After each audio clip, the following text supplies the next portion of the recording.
Salut tout le monde et bienvenue sur Français avec François. Aujourd'hui, on va booster votre grammaire française avec 10 dialogues simples et efficaces. C'est parti! Salut les amis! François est de retour avec un nouveau cours de français. Aujourd'hui, on va parler des articles. C'est simple, mais super important pour bien parler français. Il y a deux types d'articles, les définis et les indéfinis. Les définis, c'est le, la, les. Les indéfinis, c'est un, une, des. Par exemple, si je dis « j'ai vu un chien dans la rue », ça veut dire n'importe quel chien. Mais si je dis « j'ai vu le chien dans la rue », on parle d'un chien précis, qu'on connaît déjà. Salut tout le monde! François est de retour avec une nouvelle leçon de français. Aujourd'hui, on va parler des adjectifs qualificatifs. L'adjectif qualificatif s'accorde en genre et en nombre avec le nom qu'il qualifie. Par exemple, si on dit « un grand garçon », l'adjectif « grand » est masculin singulier, parce que « garçon » est masculin singulier. Mais si on dit « une grande fille », « grand » devient « grande » parce que « fille » est féminin singulier. C'est important de faire gaffe à l'accord des adjectifs, car ça peut changer le sens d'une phrase.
Avec vous-même. Plus vous pratiquez, plus vous deviendrez à l'aise. Voilà, c'est tout pour aujourd'hui. Continuez à pratiquer et à vous immerger dans la langue française. À bientôt pour une nouvelle leçon. Chapitre 4. Les pronoms personnels sujets. Salut tout le monde, c'est François. Prêt pour une nouvelle leçon de français? Aujourd'hui, on va parler des pronoms personnels sujets. Par exemple, au lieu de dire « Pierre mange une pomme », on peut dire « Il mange une pomme ». Il remplace ici le nom Pierre. Utilisez les pronoms personnels sujets, c'est important pour éviter les répétitions et rendre vos phrases plus fluides. Salut les amis! Comment ça va aujourd'hui? François est de retour avec une nouvelle vidéo pour vous aider à maîtriser les subtilités de la langue française. Nous allons explorer ensemble un aspect crucial de la grammaire française. Aujourd'hui, on va se pencher sur un point de grammaire qui pose souvent problème aux apprenants, l'accord du participe passé avec « être » au passé composé. C'est un sujet qui peut sembler compliqué, mais avec un peu de pratique, vous verrez que ce n'est pas si difficile. Quand on utilise l'auxiliaire « être », le participe passé doit s'accorder en genre et en nombre avec le sujet. Cela signifie qu'il doit changer en fonction du sujet de la phrase. Par exemple, si on dit « je suis allé au cinéma », le participe passé d'aller s'accorde au masculin singulier parce que le sujet « je » est masculin singulier. Mais si le sujet est féminin, on dira « je suis allé au cinéma ». De même, pour le pluriel, on dira « nous sommes allés » ou « nous sommes allés » selon le genre du sujet.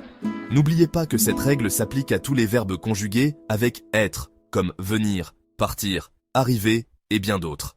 Alors, continuez à pratiquer et bientôt, vous maîtriserez cette règle sans problème. Chapitre 8. Les adjectifs possessifs. Aujourd'hui, nous allons plonger dans le monde des adjectifs possessifs en français. Ces petits mots sont essentiels pour exprimer à qui appartient quelque chose. Salut tout le monde, comment ça va? Prêt pour une nouvelle leçon? François est de retour avec une nouvelle leçon de français. J'espère que vous êtes aussi enthousiaste que moi. Aujourd'hui, on va parler des adjectifs possessifs. Ces mots sont très utiles pour indiquer la possession. Les adjectifs possessifs, ce sont des petits mots qu'on utilise pour indiquer à qui appartient quelque chose. Ils sont indispensables pour la communication quotidienne. Par exemple, on peut dire « c'est mon livre », ce qui signifie que le livre m'appartient. « C'est ta voiture », pour dire que la voiture t'appartient. « C'est sa maison », pour indiquer que la maison appartient à quelqu'un d'autre. Il y a beaucoup d'exemples comme ceci. Il existe plusieurs adjectifs possessifs en français, et ils sont utilisés différemment selon le genre et le nombre de l'objet possédé. Ils changent en fonction du possesseur et du genre et du nombre de la chose possédée.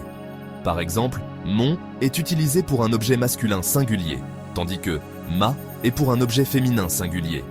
Voici un petit tableau pour vous aider à comprendre. Possesseur masculin singulier, féminin singulier, masculin pluriel, féminin pluriel. Pour je, on utilise mon pour masculin singulier, ma pour féminin singulier et mes pour pluriel. Donc, mon livre, ma voiture et mes amis. C'est simple, non? Continuez à pratiquer et vous deviendrez des experts en un rien de temps. Chapitre 10. Les verbes pronominaux. Salut tout le monde, c'est François. Prêt pour une nouvelle leçon de français? Aujourd'hui, on va parler des verbes pronominaux. Les verbes pronominaux, ce sont des verbes qui se conjuguent avec un pronom personnel réfléchi. Par exemple, se laver, se lever, se promener, etc. Le pronom réfléchi change en fonction du sujet. Je me lave. C'est tout pour aujourd'hui. J'espère que ces dialogues vous ont aidé à mieux comprendre la grammaire française et à la mettre en pratique. À bientôt et bonne pratique.